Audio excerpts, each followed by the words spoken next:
Bonjour. Dans cette capsule, nous verrons comment trouver une mesure manquante dans un contexte de figure et de solide équivalent. Il est bon d'abord de se rappeler quelques définitions.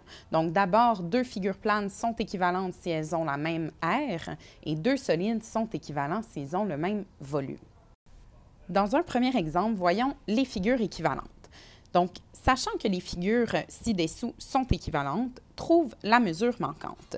On a d'abord un triangle dont la base mesure 5 cm et la hauteur 4 cm. On cherche à trouver la mesure du côté du carré. Dans une première étape, on peut aller calculer l'aire du triangle.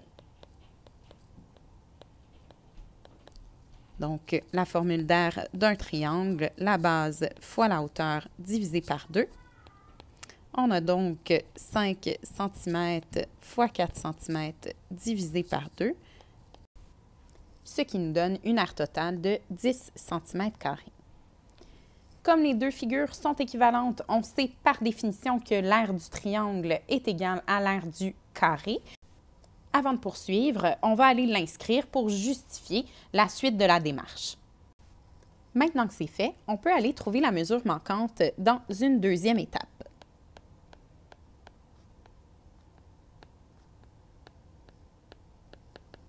On sait que l'aire d'un carré est égale au côté au carré. L'aire de ce carré-ci est de 10 cm, donc c'est l'aire qu'on avait trouvée un petit peu plus tôt. On prend donc la racine carrée de chaque côté de l'équation, ce qui nous donne une mesure de côté d'environ 3,16 cm. Et voilà pour ce premier problème. Enchaînons maintenant avec un exemple sur les solides équivalents. Donc, encore ici, on nous demande de trouver la mesure manquante, sachant que le cylindre circulaire et la boule sont équivalents. Donc, dans une première étape, on peut aller calculer le volume du cylindre. Son volume est égal à l'aire de la base, qui, dans ce cas-ci, est un disque, donc pi fois le rayon au carré, fois sa hauteur, donc pi fois le rayon de 2 cm au carré fois la hauteur de 2 cm, ce qui nous donne un volume de 8 pi cm3. Comme les solides sont équivalents, on sait que leurs volumes sont égaux. C'est ce qui va nous permettre de poursuivre avec la deuxième étape qui nous permettra d'aller calculer le rayon de la boule. Alors, le volume d'une boule se calcule en faisant 4 fois pi fois le rayon au cube, le tout divisé par 3.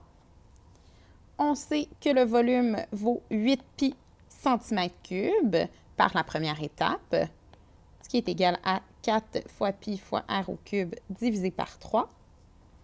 On va multiplier l'équation par 3 de chaque côté, ce qui va nous donner 24 pi est égal à 4 pi r cube.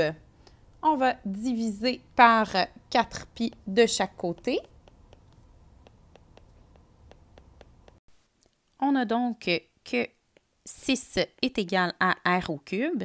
Et si on prend la racine cubique de chaque côté, on arrive à un rayon d'environ 1,82 cm. C'est ce qui met fin à cette capsule. Merci beaucoup.